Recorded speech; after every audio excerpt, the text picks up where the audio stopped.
Time for another apple recipe. For today I'm going to make a tortilla apple bake. It's something you can use as a dessert or you can have it as a brunch like we're having. I'm going to slice up some tortillas. I'm probably going to do it in about 6 to 8 pieces. I'm going to line them around a couple of dishes. These are the circular dishes. You could use smaller ones. We're just going to do 2 bigger sized ones. I'm layering the wedges around the edges. This has been prepared. I sprayed this ahead of time.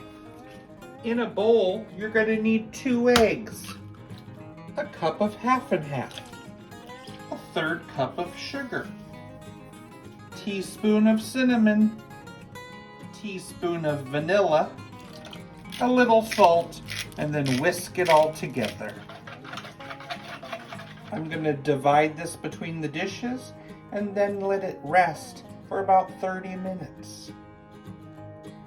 In another bowl, we're going to need a couple of chopped apples, a 1/2 cup of raisins, 2 tablespoons of sugar, 1/2 teaspoon of cinnamon, tablespoon of melted butter, and mix that all together.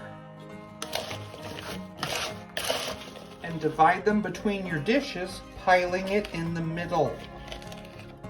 I'm going to bake this at 350 for about 30 to 35 minutes until it's set. All right, here it is. It looks fun. It took about an hour to set.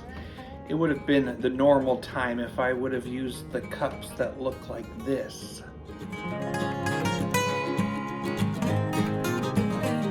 Okay, let's taste it.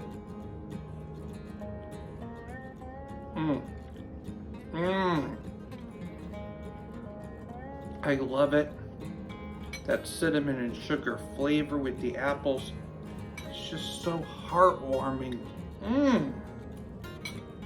It's a good dish, and it makes me very excited that it's Apple Month. I fell in love with someone that only knew 4 vowels. They never knew I existed.